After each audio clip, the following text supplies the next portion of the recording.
In this week's episode of Attack on Titan, Erwin made politics his bitch.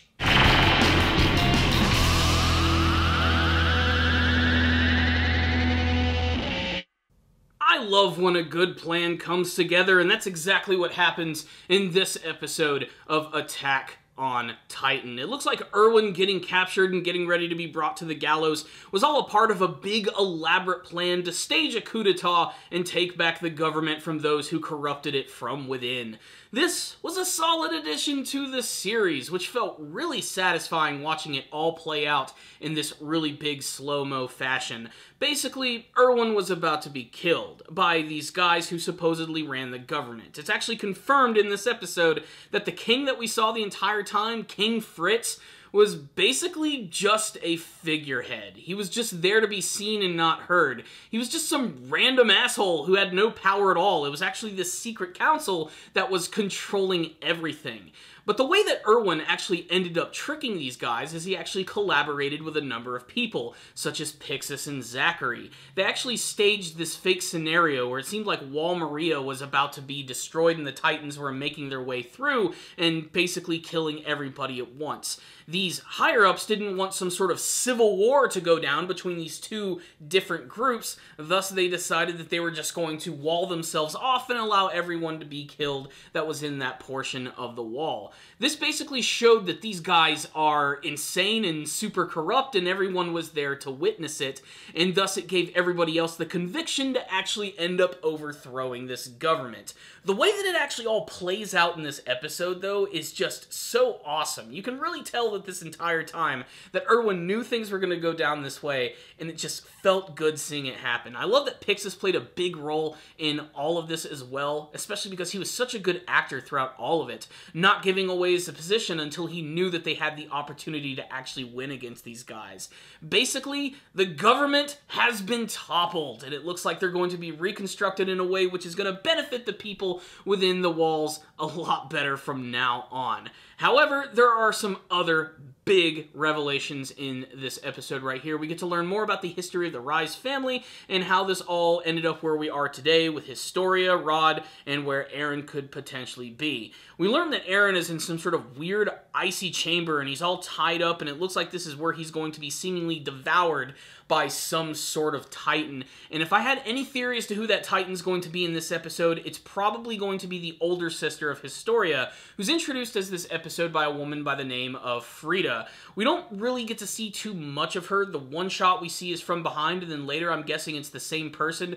Eren has a vision of this girl, and I have a feeling that Rod is going to be using her Titan form to devour Eren so that she will inherit the ability to control the Titans. They can take back the government.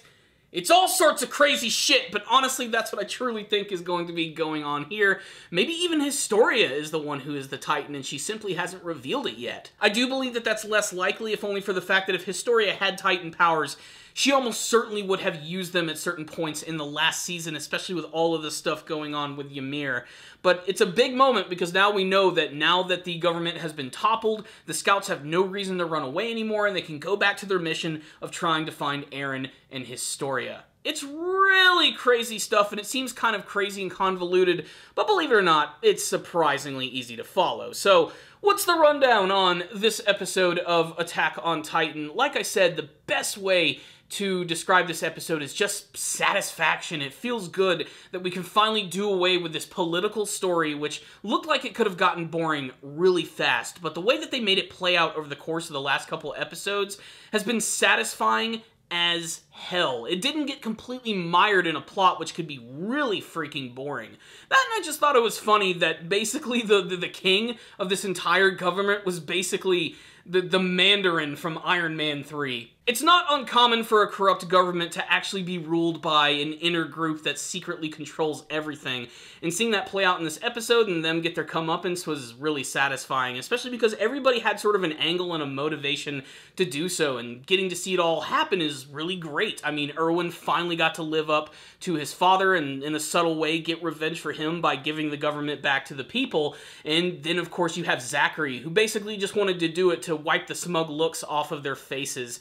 And then of course there's Pixis, who just is the best character in the damn show. All in all, this was a pretty triumphant episode, which ended on a really great cliffhanger. Will Eren be devoured? Will Frida actually reveal herself as the Titan? Could it be Historia? What else can we expect in the next season of Attack on Titan? Well, we're just gonna have to watch. What I will say is this episode right here just felt good. I really loved it, and I love how it wrapped everything up. 5 out of 5. I'm so glad Erwin is gonna stay around. I needed this character to be around because, man, this guy's awesome. It also helps that he's the same voice actor as freaking Jotaro from JoJo's Bizarre Adventure. I know that's a minor thing, but that voice actor is awesome, and he always makes his characters really cool. I'm giving this episode, like I said, a 5 out of 5. I want to hear from you guys, though. I really want to know what you thought about this episode. Were you surprised by these big turn of events? And what do you think is going to happen in the coming episodes? Is it Frida or Historia who is actually the Titan who's going to devour Eren? What's going to happen? Let's get a discussion going. I'll see you guys next time.